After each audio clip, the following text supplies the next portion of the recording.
Yeah, welcome to my channel. It's been a while since my last video update. It's been a while. Unfortunately, I've been busy, but also I've been like letting things settle and so forth. There's a lot to get into basically, but I think I'm going to focus more on for this channel or this video actually. I'm going to focus on one thing and one thing only, which is the New York Knicks. Based on what happened yesterday, which was April 29th, game five. It's literally game five.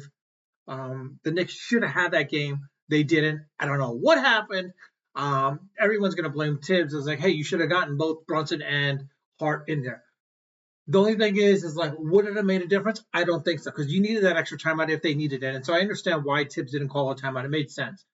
Reality is more so to the point where like Brunson, I hate to say this, like I said, until he proves otherwise, he's still a tier 1A for me, basically. He's not a tier 1. Not a tier 1. Not a superstar level. Even though he's Mr. Clutch player on the Knicks, yeah, he's like it seems like he's a superstar, but he's still tier 1A for me. Until he advances the team to the conference finals, he's not there yet.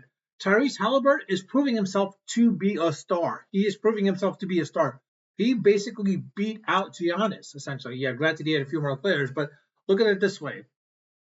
Giannis versus Tyrese.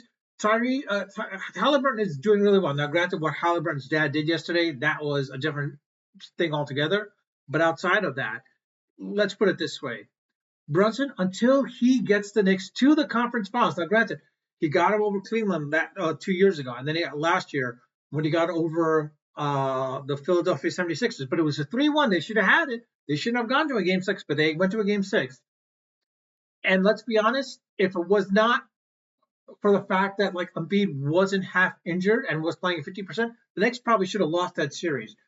This is my fear with this series right now. The fact that Karl-Anthony Towns and the fact that Mikal Bridges, as good of an Iron Man he is, he's got to step up. The Knicks surrendered a lot of assets, meaning 5 draft picks, four uncontested draft picks, basically. He's got to step up. He's got to step up. Karl-Anthony Towns, granted, outside of Game 5, Game 4, and Game 3, was a beast.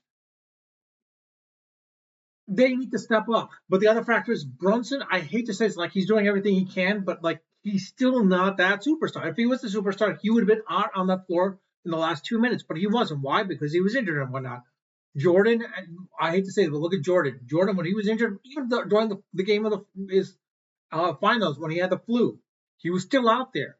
Doncic, when he had the flu, he was still out there, or he was under the weather, whatever it may be, in Game 4. He was still out there. Brunson needs to be that superstar. You could say, yeah, he is, but I know he's acting like it. But the thing is like sometimes it's almost garbage. I mean, yeah, he's clutch in certain cases, but if he's clutch, he would have been out there in those 2 minutes. Basically, Tibbs would never have had to have needed to basically give him some rest. And reality is like he needs to work himself up. I hate to say this, but yeah, Tibbs is also overdoing a little bit, but at the same time, looking at it from a perspective like, Jordan-esque aspects of things, he's not there. Looking at it from the aspects of Steph Curry, he's not there. He needs to get them over that hump. Once he gets them over that hump into the conference finals, yes, then I'll definitely call him a tier 1 superstar. But right now, he's not. And as I said, with Karl-Anthony Towns, he's a star, an all-star, not a superstar. He's definitely an all-star. But Anthony Edwards has shown otherwise that he can definitely win without Karl-Anthony Towns. It looks like the deal between Minnesota and the Knicks, it's kind of reversing a little bit now. And the thing is like DiVincenzo needs to come back to the Knicks. He needs to come back. We're seeing that now. He needs to come back to the Knicks. Bridges, I hate to say this, but like as good of a trade as it was, 5 draft picks was a little bit of an overkill. I don't know what Rose was thinking. Probably could have traded 3 draft picks and maybe, subpar player could have gotten something for him like Payne or something like that. But honestly, I don't know. But Bridges has to step up. He has to show his worth for those assets that the Knicks surrendered, basically. For 4 uncontested draft picks, he has to step up. outside of that, I don't know. I'm a little fearful that the Knicks are probably going to lose this series. They lose this series, there's going to be a lot of finger pointing, and I don't know where it's going to be at, but it's going to be a lot of finger pointing towards Mikal, towards Karl Anthony Towns. I hate to say it, Karl Anthony Towns, as good as he was, as and is, it's going to be solely on him at that point. And you know the Knicks are going to bring in, DiVincenzo at that point. But the problem is like I don't know if the Knicks can get past anyone because at that point, Philadelphia has a draft pick with Paul George healthy, with Embiid healthy, with Maxey healthy. They're probably going to be up there again. I don't think in this situation with Giannis, he's going to stick with Milwaukee. I have a feeling he's most likely he's going to LA. I don't think he's gonna go into Miami. Sad part is Riley has to retire. If Riley does not retire, no one's gonna go there. I don't think Riley has anything under his sleeves because I think he's lost touch with the players. Literally think he's lost touch with the current players or the current generation. He's gonna have to retire.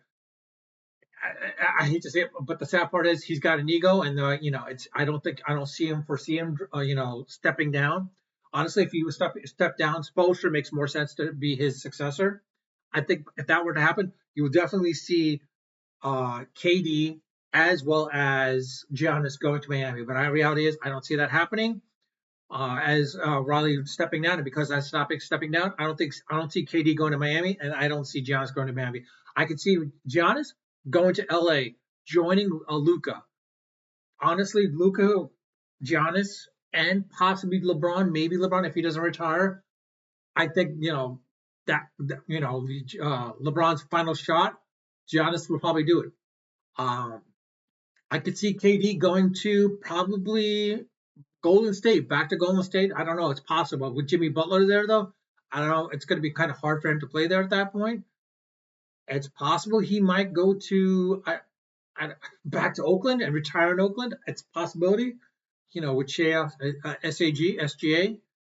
It could be. It's a possibility. I don't know. But reality is I don't see anyone coming to the Knicks outside of DiVincenzo. But outside of that, the Knicks have got to step up. And if this is the way they're going to play against Detroit, I hate to say this, but I don't foresee them passing the Celtics. The way the Celtics are playing, unless the Knicks do something really amazing and surprising against the Celtics, I don't see, the Knicks getting past the next round if they were to get past the Detroit Pistons.